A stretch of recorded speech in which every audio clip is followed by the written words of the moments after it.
Saya Ayustaning Warno dan ini adalah analisis kelayakan usaha. Slide ini dipersiapkan oleh Devi Marfuah. Analisis kelayakan usaha. Studi kelayakan usaha diperlukan untuk melihat suatu gambaran mengenai layak atau tidaknya suatu usaha yang akan dijalankan. Setiap aspek untuk dikatakan layak harus memiliki suatu standar nilai tertentu, sehingga penilaian tidak hanya dilakukan pada salah satu aspek.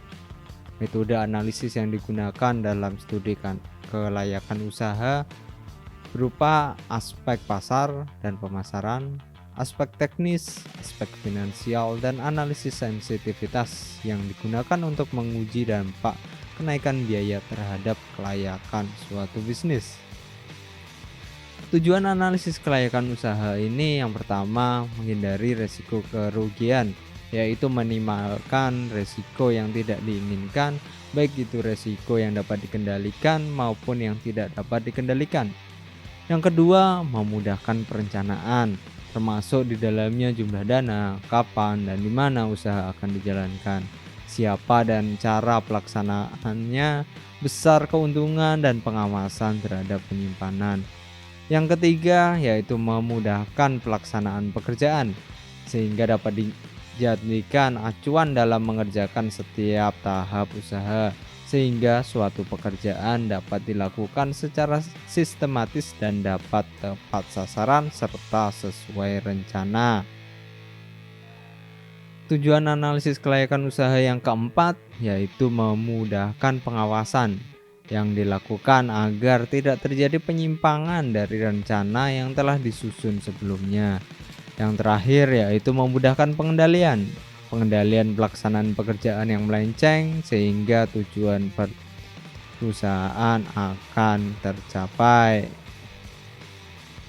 Nah, untuk industri pangan lokal saat ini masih banyak komoditi pertanian yang dipasarkan dalam bentuk bahan segar, belum menghasilkan nilai tambah yang bisa dinikmati oleh petani yang dapat digunakan untuk pengembangan industri pangan lokal. Apabila dilihat dari peluang pasar, industri pangan lokal memiliki prospek pasar yang baik, walaupun ada beberapa kendala untuk pengembangan industri pangan tersebut. Kelemahan industri pangan lokal antara lain adalah rendahnya penguasaan teknologi pengolahan. Perlu dilakukan pengembangan industri pangan lokal, tetapi saat ini tantangan yang akan dihadapi adalah pengadaan bahan baku, mutu produk, dan pemasaran.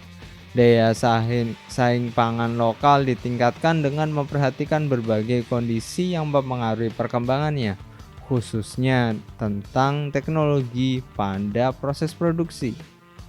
Industri pangan lokal yang umumnya berskala kecil memiliki potensi untuk meningkatkan nilai tumbuh produk pertanian. Contohnya, brownies ubi ungu akan memiliki nilai lebih tinggi daripada ubi ungu mentah. Pengembangan industri pangan lokal juga harus memperhatikan kemampuan pemilik industri dalam meningkatkan teknologi. Juga diperlukan terobosan untuk mengembangkan produk baru. Dalam pengembangan produk harus diperhatikan prospek yang ada, seperti dilihat dari berbagai sisi antara lain cita rasa, keragaman produk, skala usaha yang bisa diusahakan dalam skala kecil. Begitu pula dengan pariwisata yang dapat berupa makanan, oleh-oleh atau souvenir bagi wisatawan. Perlu juga diperhatikan berbagai kendala yang ada seperti kontinuitas bahan baku dalam artian mutu dan juga jumlah, kualitas sumber daya manusia, modal usaha, manajemen usaha, termasuk manajemen produksi dan pemasaran, standar mutu termasuk di dalamnya sanitasi, SOP atau standar pengolahan, dan juga kemasan. Sedangkan potensi industri pangan lokal itu ada beberapa, antara lain potensi sumber daya manusia. Indonesia memiliki peluang yang besar untuk meningkatkan ekspor.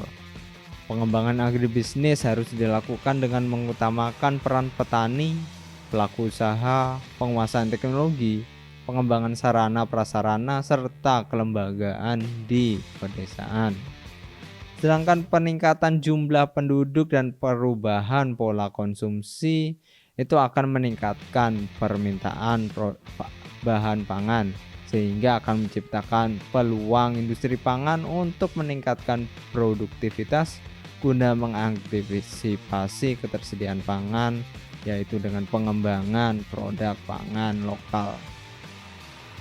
Nah, sedangkan kelaikan usaha industri pangan lokal termasuk di dalamnya adalah pengembangan produk harus dilakukan dengan memperhatikan potensi yang ada dan kendala yang berpotensi menjadi penghambat.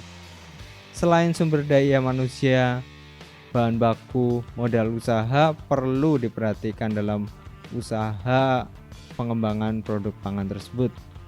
Modal tidak hanya dibutuhkan untuk pengembangan industri pangan lokal, tetapi juga untuk kegiatan usaha tani guna menjaga kontinuitas pasokan bahan baku. Begitu pula dengan kemampuan manajerial juga perlu dikembangkan untuk meningkatkan kapasitas pemilik usaha dalam hal peluang pemasaran produk. Pada pola pemberdayaan dan pengembangan wirausaha pangan lokal dapat difokuskan pada komoditi pangan lokal yang sangat potensial agar fokus dan dapat dijadikan usaha atau komoditi unggulan. Potensi juga dapat berasal dari bidang pariwisata, laut, budaya, dan pertanian, sehingga dapat meningkatkan pendapatan masyarakat lokal melalui pengelolaan yang maksimal. Analisis keuangan yang dapat dilakukan yang pertama dengan penghitungan BEP yang berupa total investasi dibagi laba bersih per bulan. Juga dengan perhitungan B/C rasio, yaitu benefit atau pendapatan kotor dibagi cost atau total HPP. Sedangkan NPP 1 tahun sama dengan total investasi ditambah laba kotor dikali 12 bulan dibagi 1 ditambah bunga dalam kurung persen. Nah, dalam penetapan BEP ini atau break even point, yaitu titik impas di mana posisi jumlah pendapatan dan biaya sama atau seimbang sehingga tidak dapat keuntungan maupun kerugian dalam suatu perusahaan. BEP dapat dilakukan untuk menganalisis proyeksi sejauh mana jumlah unit yang diproduksi atau seberapa banyak uang yang harus diterima untuk mendapatkan titik impas atau kembali modal. Perhitungan BEP unit itu dapat berupa BEP sama dengan FC dibagi dalam kurung P dikurangi VC. Di sini contohnya BEP sama dengan 1 juta dibagi dalam kurung 800 dikurangi 600 sehingga BEP-nya 500 unit. Sedangkan dalam bentuk rupiah BEP-nya itu sama dengan FC dibagi 1 dikurang dalam kurung VC bagi P sehingga BEP-nya sama dengan 1 juta dibagi 1 dikurangi dalam kurung 6.000 dibagi 8.000 sehingga BEP-nya 4 juta rupiah. Nah, di sini apabila menggunakan soal dengan biaya tetap atau FC sama dengan 1 juta, total biaya variabel atau VC per unit 6.000, sedangkan harga jual barang per unitnya 8.000. Sedangkan BC rasio atau benefit and cost ratio adalah suatu konsep yang dapat digunakan untuk menentukan kelayakan dari suatu proyek. Apabila nilainya lebih dari 1, maka usaha tersebut sebaiknya dilanjutkan, akan tetapi bila kurang dari 1 maka tidak layak atau akan merugi. Nah, sedangkan net present value atau NPV Banyak digunakan dalam suatu penganggaran modal untuk menganalisa suatu profitabilitas dari suatu proyek maupun proyek investasi. Apabila nilainya positif, yaitu penerimaan lebih besar dibandingkan dengan nilai yang diinvestasikan sehingga menjadi untung. Apabila negatif, penerimaan lebih kecil dibandingkan dengan pengeluaran sehingga rugi. Sedangkan bila nol, maka hanya akan balik modal, tidak untung ataupun tidak rugi. Sebagai contoh, kita akan membahas suatu paper yang telah diterbitkan di Jurnal Integrasi Sistem Industri tahun 2017 yang berjudul Analisis Studi Kelayakan Usaha Bisnis Cassava Chips di Perumahan Mardani Raya. Jadi kita di sini kita amati untuk nomor 2 di sini ada tinjauan pustakanya, yaitu aspek-aspek studi kelayakan bisnis. Kemudian juga aspek pasarnya. Kemudian unsur utama pemasaran, di sini ada segmentasi pasar, kemudian targeting dan juga positioning. Kemudian juga dijelaskan aspek produknya, yaitu singkong, dijelaskan karakteristik singkongnya dan juga deskripsinya, asalnya dari mana.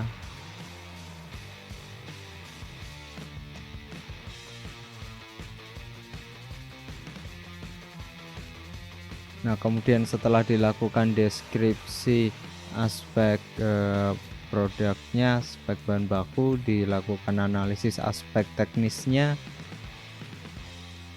yang berupa standard operation procedure. Di sini beberapa hal yang harus diperhatikan, seperti singkong yang setelah dipanen harus dibersihkan dahulu, kemudian harus direndam, kemudian yang telah digoreng harus ditiriskan.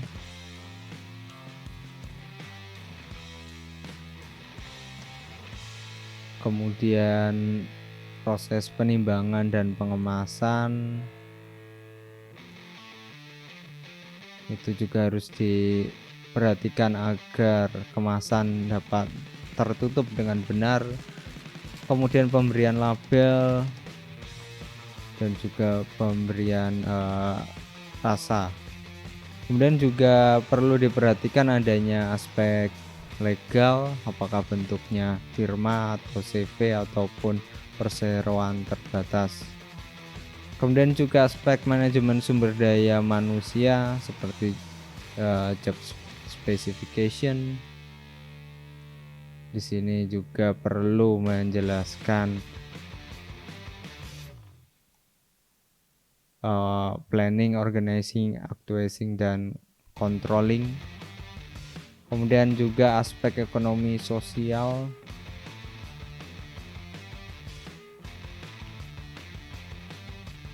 yaitu dampaknya pada masyarakat di lokasi pabrik misalkan. Juga aspek lingkungan, termasuk di dalamnya AMDAL-nya. Kemudian yang paling penting yaitu analisis aspek finansial, masuk perhitungan yang tadi telah dijelaskan, payback period atau PBP yang merupakan hasil pembagian dari nilai investasi dibagi kas bersih kali 1 tahun.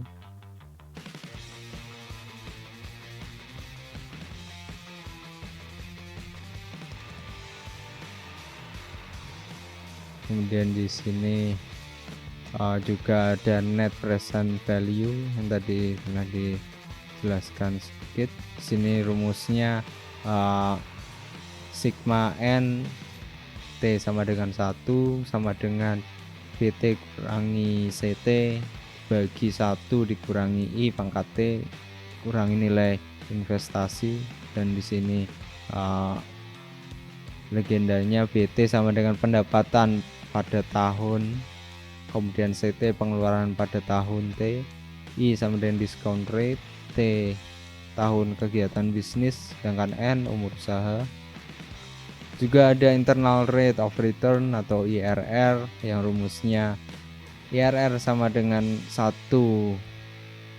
I1 ditambah NV1 dibagi NV1 dikurangi NV2 dikali dalam kurung I2 min I1, dimana NV1 sama dengan NV positif, NV2 sama dengan NPV negatif, sedangkan I1 sama dengan discount rate yang menghasilkan NPV positif.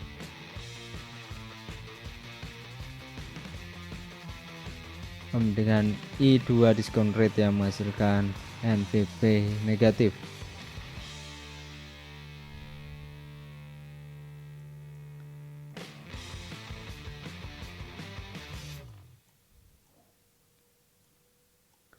Kemudian juga di sini ada contoh metode yang dilakukan untuk analisis jurnal ini. Kemudian di sini ada hasil wawancaranya.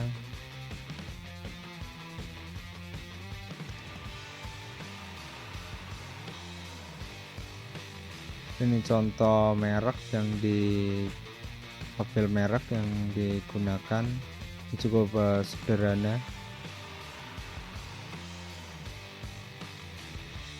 Kemudian analisis di sini keunggulan produk, contohnya di sini menonjolkan pilihan rasanya.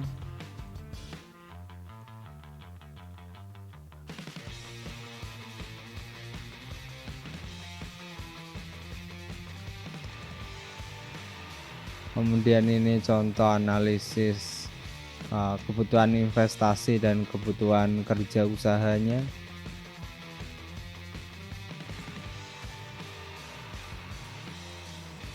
Ada bagian usahanya,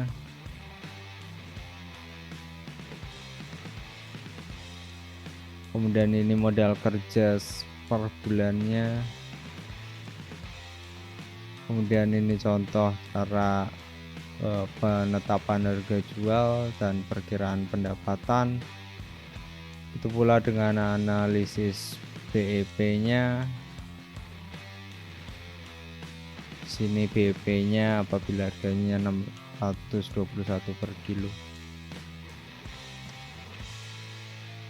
Ini berarti untuk mencapai titik balik modal, maka target jumlah keripik singkong yang harus dicapai minimal 621 kg per bulan. Ini salah ini, atau 621 kg kali 4 pieces, maka harus menjual 2484 pieces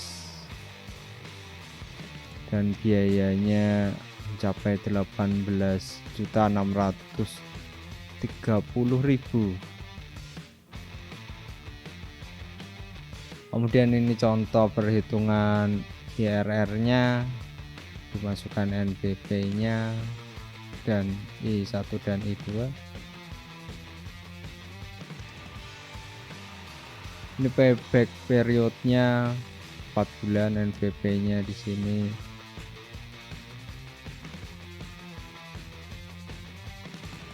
$730 juta. Ini tadi IRR. Kemudian di sini ada suatu analisis strategi bisnis. Analisis strategi bisnis ini menggunakan analisis SWOT. Kita amati di sini analisis SWOT-nya, kombinasi peluang dan kekuatannya di kuadran 1, kemudian kuadran 2, dan juga di sini ada ancaman dan kelemahan di kuadran 4, sehingga akan menghasilkan suatu strategi dalam menghadapi persaingan. Di sini ada 6 strategi yang diajukan. Kemudian ada kesimpulan terkait dengan analisis bisnisnya. Terima kasih. Pertanyaan silahkan ditulis di kolom di bawah, silahkan komen. Juga jangan lupa like dan subscribe.